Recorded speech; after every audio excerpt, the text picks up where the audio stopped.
Hey everyone, Ostara blessings. It's the spring equinox when night and day are equal in length.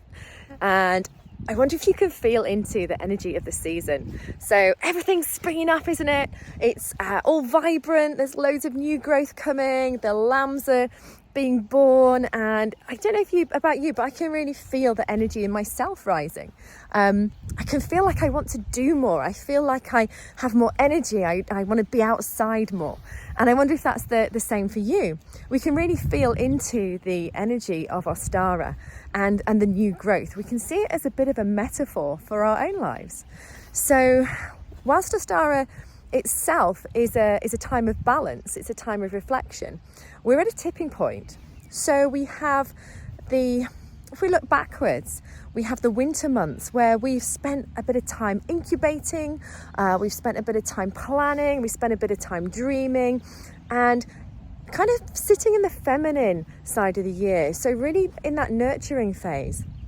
However, now we're at this tipping point. We're tipping a little bit more into the masculine. So as the sun returns, we have the opportunity to take those steps forwards, to be a bit more outward facing. So with the darker side of the year, often that's quite introspective. And now we get to kind of put it all out there. We put our energy out there and take those steps towards the things that we really want to create for ourselves.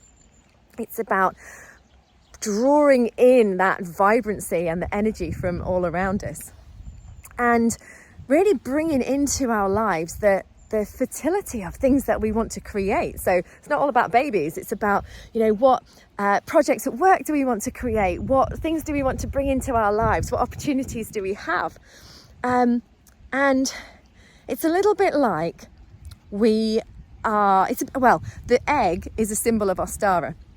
So I always find it's a little bit like, I'm about to hatch. It's like I've been growing inside my egg all this time, and then suddenly I'm like, woo!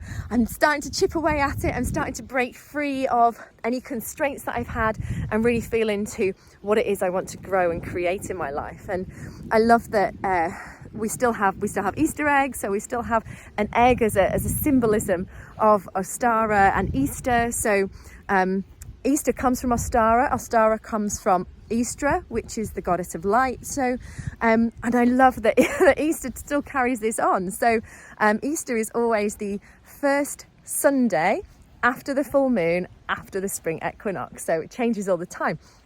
And I love that tradition is kind of still hanging in there. And then, of course, the Easter Bunny. So rabbits are a real symbolism of fertility. The rabbits and the hares, and of course, we all know what they get up to and how quickly they reproduce. So that's why it all ties in so beautifully together. So what are you bringing into your life? What things are you going to manifest for yourself? Where do you want to put your energy? Because where we place our attention, our energy follows. So we can really... where our attention goes, our energy flows. I was trying to find that little rhyme in my head. So we can focus now. We can focus on the doing, on the actual taking steps and making things happen. So I'd love to hear what you are planning to do with this new and exciting spring energy.